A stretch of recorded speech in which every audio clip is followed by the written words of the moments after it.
Yesterday we picked up this IBC tank.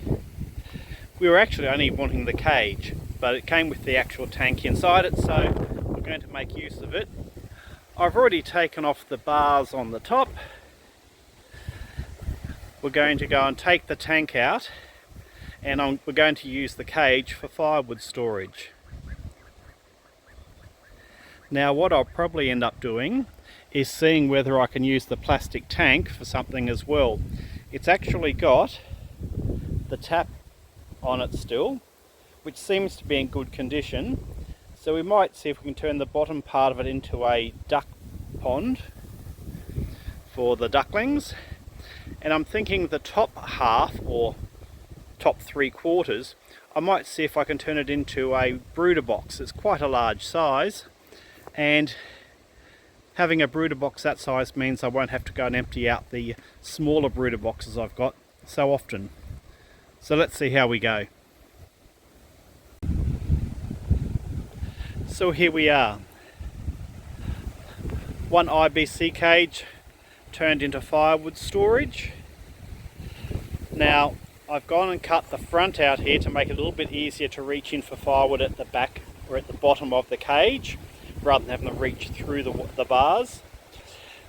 The previous owners used this IBC cage and tank for a water tank off the side of their chicken run. So I'm guessing from the rust that was between the plastic tank and the metal tray here that they've had water getting in there. What I'll do is I'll probably put rust converter on there just to try and make the cage last a bit longer. But considering it was free, we'll see how it goes for firewood storage. And if it does go well, we might actually have a row of them, of these cages, going down the side of the fence, and we'll just throw a tarp over to go and actually provide a bit more storage. Because the idea behind these cages is it'll help the firewood to stay up stacked, and it'll make it a little bit easier to access. Now, the plastic tank that was inside the cage, this is the top 2/3. That hole is where the screw cap went in the top of the tank, and that's where the previous people had the downpipe going into the tank to fill it with water. So I'll have to seal that off, and I'll have to make a little wooden rim to go around the side of the plastic, because it is quite flexible, just to go and strengthen it. So I'll make a wooden rim to go around the top of the brooder box, and then I'll make an avery mesh lid to go over the top of that. But that's a great size. It's 1 metre by 1.2 metres, and that'll make a great size brooder box.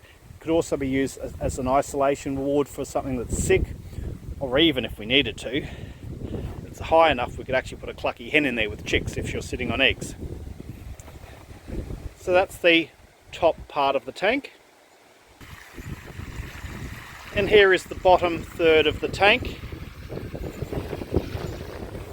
There is the tap, which seems to be working well with no leaks at the moment.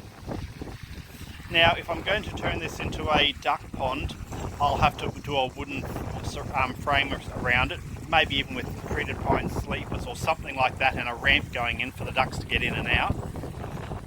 But that would make it nice and easy to clean, simply by opening up the tap, letting all the mucky water out, especially if I put it at the base of a fruit tree, so I can go and water and fertilise the fruit trees at the same time, then drag it to the next fruit tree, fill it back up again, and repeat.